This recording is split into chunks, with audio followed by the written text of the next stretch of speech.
Hello students, welcome to biology class. तो आज जो हम पढ़ने वाले हैं, जैसे मैंने लास्ट टाइम भी डिस्कस किया था आपके साथ, we are going to final discussion जो है अपने चैप्टर का about the glomerular filtration rate, functions of kidney and the accessory excretory organs, उसके बारे में आज हम डिस्कस करने वाले थे। और फिर जाके we are going to talk bit about artificial kidney and its functioning and what are the different disorders which are related to excretory system. तो इसको आज हम डिस्कस करने वाले हैं। तो सबसे पहले let start with the glomerular filtration rate.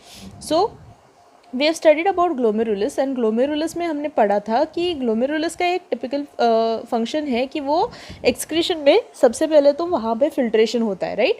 और वहाँ से जो फिल्ट्रेट निकलता है that is not exactly the urine which is suppose to be thrown out of the body.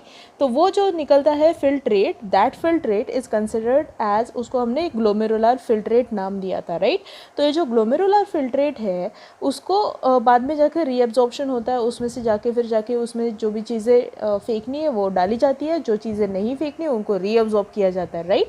तो जैसे glucose, amino acids and water is reabsorb, कुछ ions reabsorb हो गए थे, और फिर creatinine, urea, other substances which are not essential, these are thrown out of the urine. Okay, so hence now let us consider कि glomerulus एक बार में कितना फिल्ट्रेशन करता है। Okay, so the amount of filtrate entering into the Bowman's capsule per unit time is 125 ml per minute. Okay, so that is the glomerular filtration rate, या फिर इसको हम per day consider करेंगे then it is 180 liters per day. Okay, 180 liters being a very huge amount.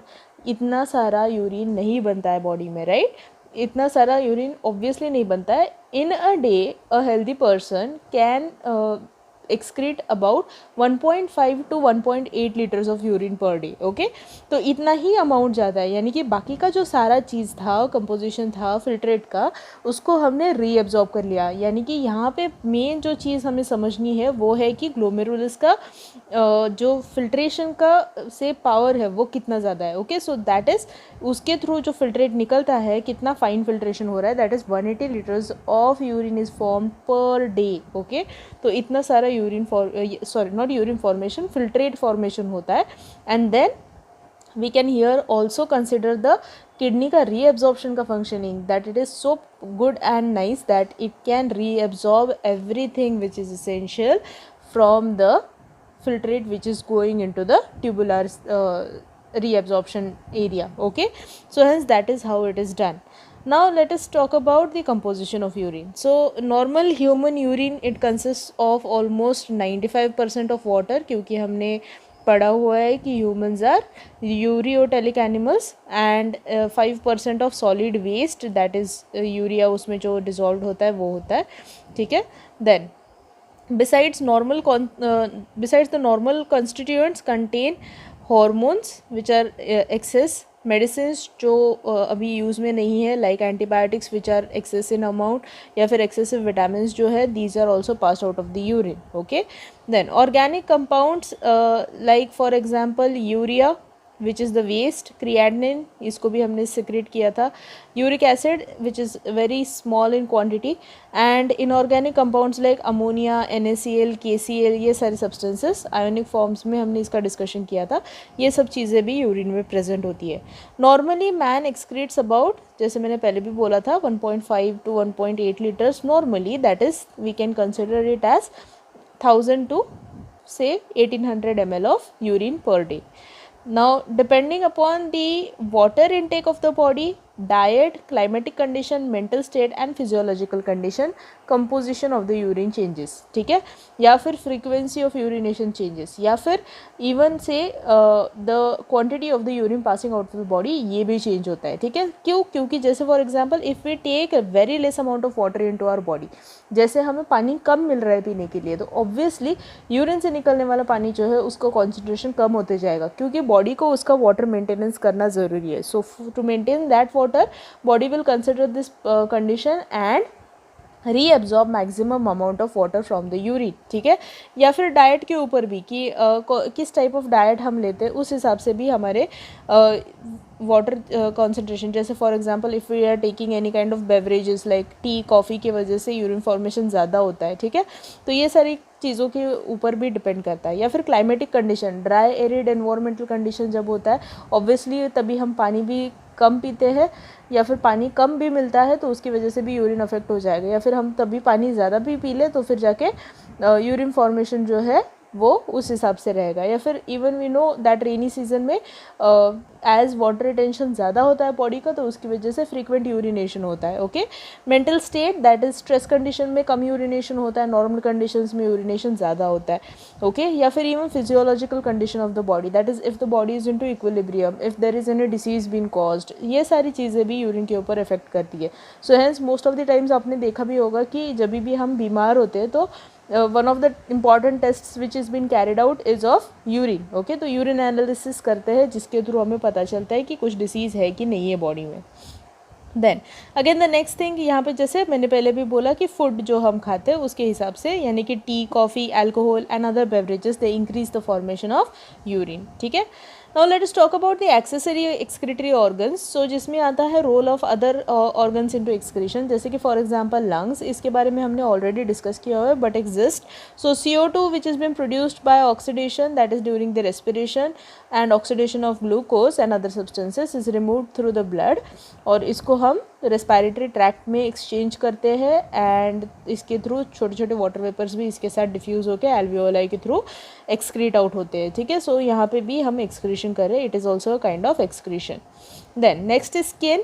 So skin also excrete soluble food material like soluble food matter, oxygen, water, dissolve minerals and salts जो body में जाते हैं जो excess amount में है, traces of urea और uric acid which are diffuse through the thin walls of the capillary of the body.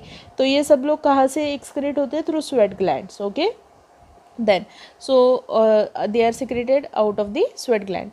Oxygen and food substances are used for metabolic activities of the cell of sweat glands, but the remaining metabolic wastes are excreted out through the gland, and the sweat ducts open on the surface through the skin, that is sweat pore. Sweat contains almost 99% of water, traces of salt, urea, uric acid, and however after heavy exercise lactic acid formation is major constituent of the sweat, क्योंकि हमने ये already study किया हुआ है कि lactic acid कब produce होता है? Heavy exercises and rigorous exercises, sudden exercises के टाइम में एनर्जी प्रोडक्शन के लिए। तो इस कंडीशन में भी ये जो मसल क्रैम्प्स के लिए जो लैक्टिक एसिड प्रोड्यूस हुआ था इसको भी वर्कआउट जैसे जैसे करते जाएंगे वैसे वैसे स्वेट के थ्रू ये थोड़ा थोड़ा डिफ्यूज़ आउट होते जाएगा। प्रोफ्यूज स्वेटिंग में lead to sodium deficiency, obvious है क्योंकि ये डिफ्यूजन के थ्रू ही पूरा जो एक्सचेंज है वो होता है। Then leading to muscle cramps also, क्योंकि मसल्स में जनरली जो सारे सिग्नलिंग है और ये सब चीज़ें है that occurs through this Na+ and K+ ion channels. Okay, then an adaptation of prevention of water loss is the permeability of our skin to water.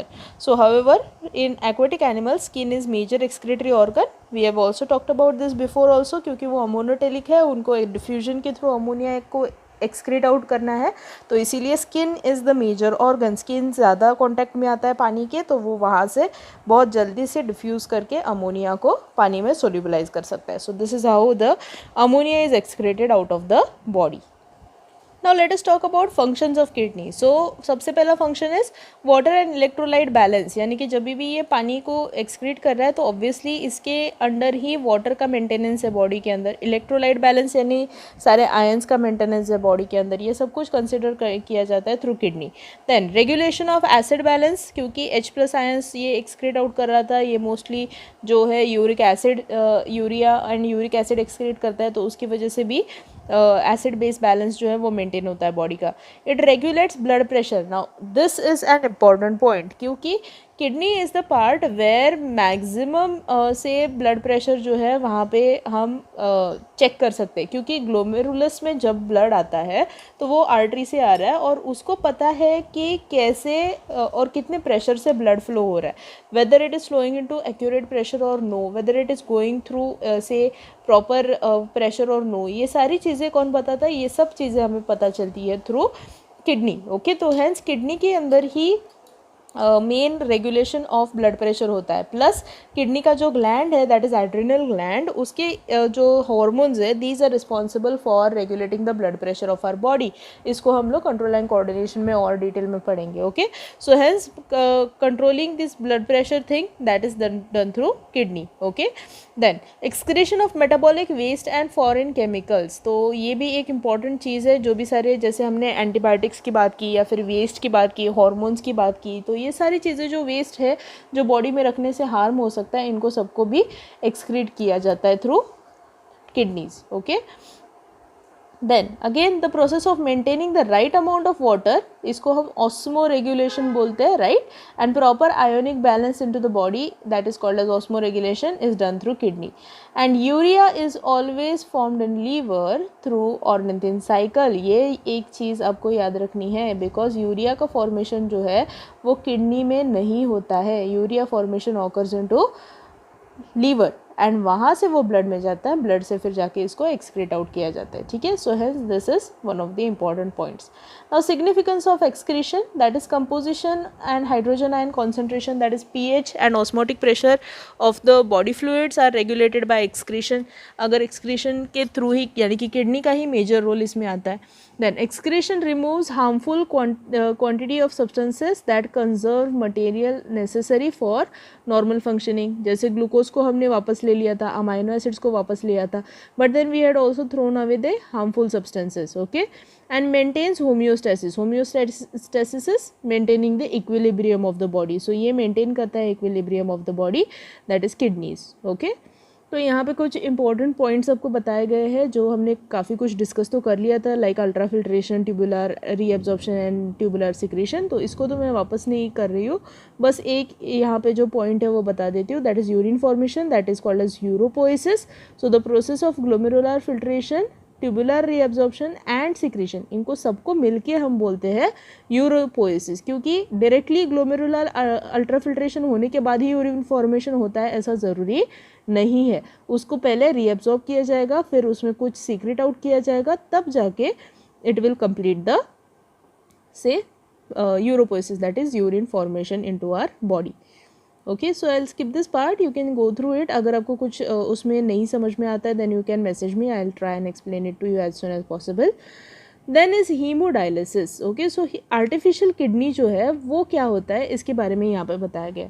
So many a times what happens is into any person's body due to से any reason, जैसे for example if the person is suffering from diseases like say diabetes or even by say any kidney injuries or any reason kidney failure अगर हो जाता है तो वो person को सफ़र करना पड़ सकता है for the life time, because उसकी वजह से उसके बॉडी में फिल्ट्रेशन ऑफ टॉक्सिन्स नहीं होगा या फिर filtration and secretion out of toxic material from the body नहीं होगा, तो ऑब्वियसली वो सारे सब्सटेंसेस बॉडी में एक्यूमुलेट होते जाएंगे and that may even lead to death. Okay, तो उसको अवॉइड करने के लिए what we can do is we can take help of artificial kidney. Okay, so what is artificial kidney या फिर हीमोडायलिसिस क्या होता है, तो मैं सबसे पहले तो वर्ड एक्सप्लेन कर देती हूँ।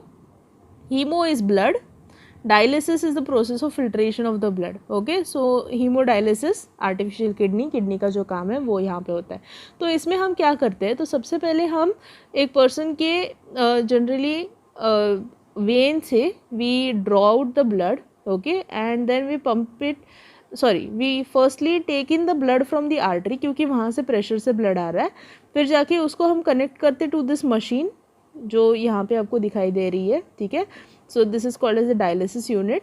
तो इसको कनेक्ट कर देते हैं और फिर ये ब्लड जब उसके अंदर प्रेशर से जा रहा है तो वहाँ से it will go into this machine. तो ये जो मशीन होता है उसके अंदर बहुत सारे सिलेक्टिवली परमिएबल मेम्ब्रेन्स होते हैं और उसमें काफ़ी एक डिफ्यूजिंग फ्लूइड भी होता है या फिर हम उसको डायलिसिस फ्लूइड भी बोलते हैं।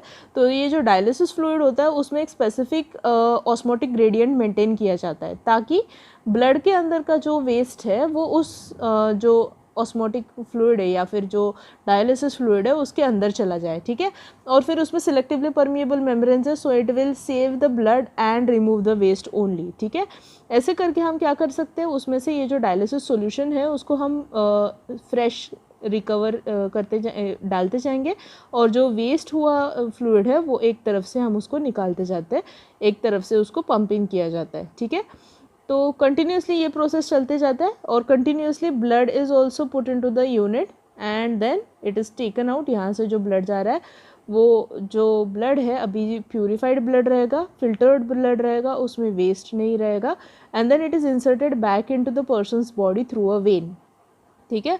तो ऐसे करके हम क्या कर रहे हैं, किडनी में जैसे फंक्शनिंग हो रहा था वो artificially we are carrying out into outside the body through a machine which is called as a dialysis unit. तो ये डायलिसिस यूनिट इधर पर्सन के हिसाब से बहुत छोटा दिखाई दे रहा है, but then it is actually quite big in size. It is almost एक छोटा अलमेरा जितना रहता है उतना वो मशीन रह सकता है, ठीक है। तो उसके थ्रू हम ये प्रोसेस कैरी आउट करते हैं, okay. So kidney dialysis also known as haemodialysis और renal dialysis is a medical treatment use to remove nitrogenous waste from the body of the patient lacking function or kidney failure, okay, due to infections, injuries or restricted blood flow to the kidneys. So reasons कुछ भी हो सकते हैं. Then in this process blood is taken out from the artery, cooled at 0 degree centigrade, mixed with an anticoagulant. Generally heparin use किया जाता है, क्योंकि इसमें हम ये सब चीज़ करने की ज़रूरत इसलिए है ताकि इसको हम लोग जब मशीन में डालने वाले हैं तब वो वहाँ पे कोएगुलेशन ना हो, ठीक है।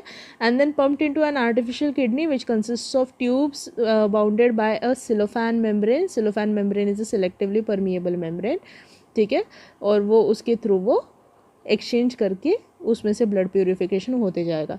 अभी इसमें एक और चीज़ हमें कंसिडर करना बहुत ज़रूरी है कि हम ब्लड विड्रॉ कर रहे हैं थ्रू आर्टरी, यानी कि ब्लड प्रेशर से बाहर निकलने वाला है। प्लस जब भी ये पेशेंट को ऑब्वियसली हम उसका ब्लड विड्रॉ कर रहे हैं तो ऑब्वियसली उसके बॉडी में ब्लड डिफिशियंसी होना शुरू हो जाएगा, ब्लड लॉस होना शुरू हो जाएगा, तो उसका बॉडी जो है it may go into even arrest, right. तो इस कंडीशन में हमें उस पेशेंट को आर्टिफिशियली दूसरी तरफ से एक्स्ट्रा ब्लड सप्लाई करना ज़रूरी है, otherwise that person may even suffer shock due to blood loss, okay. तो ये अवॉइड करने के लिए उनको एक्स्ट्रा ब्लड सप्लाई किया जाता है एक तरफ से, दूसरी तरफ से डायलिसिस के लिए उनको ब्लड दिया जाता है, ठीक है। तो ये प्रोसेस के थ्रू हम क्या कर सकते हैं, we can remove the toxins out of the body of the person whose kidney is not functioning properly, ठीक है। Then uses, so toxins, that is hemodialysis helps into removal of the toxins out of the body from before they are able to damage the body permanently, क्योंकि जैसे हमने पहले भी बात की कि यूरिया जो है वो काफ़ी बॉडी को डिटोरेट कर सकता है। वो generally it goes and accumulates into joints, leads to joint pain and arthritis. It may lead to tissue damages also, and many other reasons are there by which it can do damage to the body. Then uremia, so patient suffering from kidney infections and uremia in which excess of urea is produced into the body and kept seen into the blood, so are provided relief for some time. तो generally जो patients को kidney failure के हिसाब से, यानी उनका kidney functioning कितना ख़राब हो चुका है उस हिसाब से उनको डायलिसिस बताया जाता है। कुछ पेशेंट्स को वो हर रोज़ किया जाता है, कुछ पेशेंट्स को हफ्ते में एक बार कर सकते हैं, कुछ पेशेंट्स को महीने में 1-2 बार कर सकते हैं। सो इट डिपेंड्स अपॉन कि कितने एक्सटेंट तक उनकी किडनी ख़राब हो चुकी है, ठीक है। सो that is been told here कि उनको कुछ टाइम के लिए हम लोग क्या कर सकते हैं, रिलीफ दे सकते हैं। Kidney failure, a case of near permanent damage to the kidneys where hemodialysis is provided time to time for the patient till the patient finds a kidney donor, ठीक है। तो किडनी डोनर मिलना हमेशा ही possible होगा ही, ये ऐसा ज़रूरी नहीं है। किडनी डोनर मिल भी गया तो किडनी मैच होना ज़रूरी है। So there are many factors which are essential for kidney donation. तो ज़रूरी नहीं है कि किडनी डोनर है या फिर अपने को किडनी अवेलेबल है तो दे दिया और उसने ले लिया और किडनी फंक्शनिंग स्टार्ट हो गई वापस से, ऐसा इतना ईजी नहीं होता है, उसमें बहुत सारे इश्यूज हो सकते हैं, ठीक है। Then normal life, so in between 2 dialysis a person can lead a normal life, near normal life, because obviously pain और वो सारी चीज़ें तो रहेगी ही, उनके बॉडी में एक्यूमुलेशन ऑफ यूरिया तो होते रहेगा। So hence near to normal life, not a perfectly normal life, but then that person can remain normally. Then clean procedure, obviously it is a clean procedure because here chances of infection are minimum. ये machine led होता है generally, we don't have human touch into the system also, मतलब सिर्फ operate करना है, बाकी सब कुछ अनटच्ड कंडीशन में जा रहा है, ब्लड को कोई भी कॉन्टैक्ट नहीं है, स्टेराइल यूनिट होता है, तो उसकी वजह से the person can be say can stay away from any kind of infection, possible infections into the body. ठीक है. देन यहाँ पे कुछ किडनी रिलेटेड डिसऑर्डर्स के बारे में बताया गया है, तो उसको हम डिस्कस कर लेते हैं. सबसे पहला है anuria. Anuria is when there is no production of urine at all, then it is called as anuria. Polyuria, excess production of urine, तो more urine formation takes place due to excess secretion of ADH. ADH is antidiuretic hormone. Antidiuretic hormone is responsible for secretion of say or dilation of the capillaries for say excretion of the और removal of the filtrate. ठीक है, तो यहाँ पे due to excess secretion of ADH the amount of water increases into the urine, so the patient feels thirsty again and again. ये उसका characteristic feature है. Generally ये देखा जाता है into people who are suffering from diabetes insipidus. Diabetes की दो type है, diabetes insipidus and diabetes mellitus. Diabetes insipidus is type A diabetes, जो कि जनरली होता है किडनी फेल्योर की वजह से. टाइप 2 डायबिटीज़ या फिर type B diabetes is diabetes mellitus, जो जेनेटिक होता है, जो पैंक्रियाज के सेल्स है वो ख़राब होने की वजह से बनता है. तो ये दोनों डिफरेंट डायबिटीज़ है, but then both may lead to ultimately damage to the kidney also. यानी कि टाइप B डायबिटीज़ है तो उसकी वजह से किडनी के ऊपर इफेक्ट नहीं होगा, ऐसा कुछ ज़रूरी नहीं है. It may lead to kidney failure later on also. ठीक है, तो ये पहला वाला तो वैसे भी किडनी से रिलेटेड है. ओके, तो ADH की फंक्शनिंग प्रॉपर नहीं हो रही है, एंटी डाययूरेटिक हार्मोन की फंक्शनिंग प्रॉपर नहीं हो रही है, तो उसकी वजह से होने वाला हार्म इज पॉलीयूरिया. ठीक है. Glucosuria. Glucosuria is whenever there is presence of glucose into the urine, then it is called as glucosuria. ग्लूकोसयूरिया जो है इसमें generally it is seen into diabetes mellitus, जैसे मैंने पहले भी मेंशन किया, type 2 diabetes.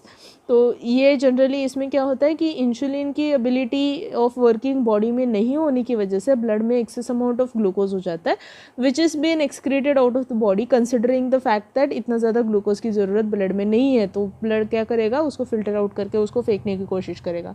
So that will lead to excretion of glucose out of the body through urine, which is called as glucosuria. Then uremia. Uremia is urea in the blood is termed as uremia. So whenever kidney functioning is not happening properly, तो obviously blood से urea निकल के excrete नहीं होगा, but rather it might even be still remaining into the blood. तो इस condition को हम uremia बोलते हैं. ठीक है. Then is calculi and cast. So these are termed as the kidney stones. Kidney stones जो है generally they occur because जो कैल्शियम अगर एक्सेस हो गया ब्लड में तो वो क्या होगा, वो प्रेसिपिटेट होते जाएगा into the kidney, and depending upon the place of precipitation and then formation of the crystals of these calculi, तो उनकी वजह से या फिर कास्ट के फॉर्मेशन जो है that is of calcium oxalate into the kidney. तो ये जो है वहाँ पे एक्यूमुलेट होने की वजह से स्टोन फॉर्मेशन होता है, जो जिसके ऊपर कंटिन्यूसली इंसोल्यूबल सॉल्ट डिपॉजिट होते जाते हैं, तो उसका साइज इंक्रीज होते जाता है.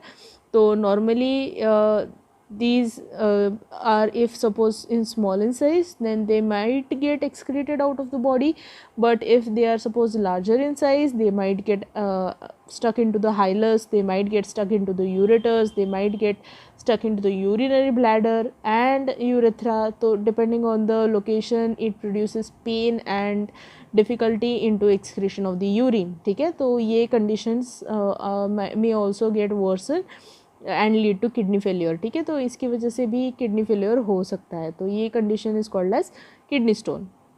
Then next is hematuria. So whenever blood is present or seen into the urine, so haem is blood, तो उसको बोलते हैं हेमाटोयूरिया. ये डिसीजेस से रिलेटेड हो सकता है. This could be also because of any infection into urinary bladder, because of which there might be bleeding into the urinary bladder.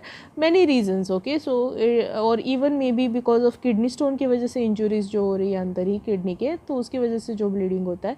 Many reasons could be present. Okay, then diuresis, the process of formation of urine in the kidney is known as diuresis, excess formation of urine. Okay, so normal quantity से ज़्यादा उसको बोलते हैं diuresis. The next is diuresis का ये क्या है. so urine on standing gives a pungent smell. It is due to conversion of urea into ammonia by bacteria. So the volume of urine produced per day will increase on cold day due to ADH secretion. If one kidney is removed, the remaining one enlarges and performs the function of both kidneys. Okay, तो ये एक बहुत special body का से adaptation है कि हम एक किडनी के ऊपर भी सफिशिएंटली वर्क कर सकते हैं because of only this one single reason, that is kidney can enlarge in size and perform function of both the kidneys. तो इसीलिए किडनी डोनेशन जनरली कंसिडर करते हैं लोग, generally close relatives they consider, because वो match भी जल्दी हो जाता है to the person who requires the kidney and it will be accepted also in to the body of the person very easily. Then failure of kidney, so ultimate अगर कुछ नहीं तो फिर किडनी की वजह से जो होने वाला इफेक्ट है किडनी के ऊपर, that is kidney may fail to function totally. तो renal failure, so it is a syndrome characterized by renal dysfunctioning, oliguria, anuria, sudden rise in the metabolic waste production like urea and creatinine into the blood, or either it can be acute, that is sudden onset, और it could be chronic, that is slow onset। ठीक है, तो ये होता है renal failure, यानी कि जिसमें generally it could be anything, it could be any dysfunctioning into the kidney, it could be polyuria, it could be anuria और oliguria which is kind of same like polyuria itself. ठीक है, या फिर जिसकी वजह से waste product जो है वो निकल नहीं रहा है बॉडी से, दैट इज़ यूरेमिया हो गया, ब्लड में इंक्रीज हो गया यूरिया एंड क्रिएटिनिन, या फिर जाके सडन लाइक से इंजुरीज़ की वजह से अगर हो सकता है, या फिर क्रॉनिक बिकॉज ऑफ से एनी इन्फेक्शन और एनी अदर रीज़न लाइक से किडनी स्टोन डेवलपमेंट, तो इन सब रीजन्स की वजह से रीनल फेलियर हो सकता है। ठीक है, then last is diabetic neuropathy, जो मैंने पहले नेफ्रोपैथी सॉरी, तो नेफ्रोपैथी जो है उसमें नेफ्रॉन यानी कि किडनी रिलेटेड। ओके, सो जैसे मैंने पहले भी मेंशन किया था, डायबिटीज़ मेलिटस में जनरली ये देखा जाता है कि किडनी जो है वो प्रोग्रेसिवली डैमेज हो जाती है, ultimately it may even lead to renal failure और death of the person due to renal failure. Okay, तो ये होता है डायबिटिक नेफ्रोपैथी, जिसमें kidney failure occurs because of diabetes type 2। Okay, then pale color of urine is due to urochrome pigment present into the urine, ठीक है, which gives the color to the urine, and it is formed in the blood due to the reduction of haemoglobin. तो हमने इसके बारे में भी discuss किया हुआ था कि यूरोक्रोम जो है वो हीमोग्लोबिन ब्रेक करने के बाद बनता है। So in the body of a healthy animal urochrome is found in very less amount. So इसीलिए नॉर्मल कंडीशंस में या फिर नॉर्मली यूरिन का colour it is pale yellow और वाइटिश और ट्रांसपेरेंट ऑल्सो, एंड इनटू से एनी अदर कंडीशंस लाइक से jaundice और एनी डिसीज कंडीशन, और if there is say more trouble occurring into the body, then the color of the urine shifts from pale yellow to dark yellow। okay, so you might have also seen कि mostly जब भी fever होता है या फिर कोई condition होती है body में, so you might have seen the shift into color or change into the color of urine into the body। so ये indicators है यूरोक्रोम प्रोडक्शन हो गया, किडनी फेलियर हो गया, या फिर जाके ये कैलकुला हो गए, ये सब चीज़ों की वजह से किडनी के ऊपर होने वाले इफ़ेक्ट्स के थ्रू ही हम इनको समझ सकते हैं, या फिर किडनी के ऊपर कुछ ना कुछ इफ़ेक्ट हो रहा है इसके थ्रू हमें समझ में आता है। तो इसमें याद रखने वाली चीज़ आपको है ADH, एंटी डायूरेटिक हार्मोन। बाकी सारे जो नाम है आपको वो थोड़ा सा जस्ट आप याद रख लोगे तो भी अच्छा है। और आपको एक क्वेश्चन आता है जनरली ऑन हीमोडायलिसिस, तो इसको आपको थोड़ा सा समझ के लेना है। एंड देन से जो उसके नॉर्मल चीज़ें जो हमने डिस्कस की है, कंपोजिशन ऑफ यूरिन हो गया और सारी चीज़ें। अगर आपको इसमें कुछ भी डाउट होगा then you can just text me और call me, I will try and solve it to you. और this ends with this chapter also. So I think next week में अपना जो फर्स्ट क्लास रहेगा उसमें मैं जूम क्लास रख दूँगी। So till then you should read this entire sheet, and अगर आपको इसमें कुछ डाउट होगा then you can just clear it off जब भी अपना जूम क्लास रहेगा। ठीक है, तो अभी के डाउट्स अगर आप अभी भी मार्क करके सिर्फ रख दो और जूम क्लास के टाइम नेक्स्ट टाइम पूछ लोगे तो भी there will be no issue for me. और उसके बाद में we can arrange a test on this chapter so that you can prepare for this also, and we will finish off with the life processes once and for all. Okay, so take your time, जो exercise question है उनको भी solve करो, try करो इनको solve करने के लिए। काफ़ी इजी क्वेश्चंस है, अगर इसमें भी आंसर्स में कुछ थोड़े बहुत ग्लिचेस होंगे तो उनको थोड़ा सा कंसिडर कर लेना, it's not that huge also, but still also theory questions जो है फिल इन द ब्लैंक्स वगैरह ये जो चीज़ें हैं ये आप यहीं पे सॉल्व कर लो तो अच्छा होगा। और ट्रू एंड फॉल्स जो है and try solving these question simultaneously, जैसे जैसे एक एक पार्ट ख़त्म होता है आपको इसको कंप्लीट करना ज़रूरी है, ठीक है. And later on next week और next to next week I will give you the assignment. So still अभी टाइम है, आपको टेंशन मत लो अभी से ही. ठीक है. So just try and solve these things. अगर कुछ डाउट हो then you can ask. Okay, so I'll meet you into next class which will be on Zoom. So be ready. Group पे मत मैसेज डालो कहाँ रहेगा. आई होप अभी तक तो आपको इतना सारा क्लियर है. So be ready with your doubts. Okay, चलो, I'll see you then next class. Bye, take care.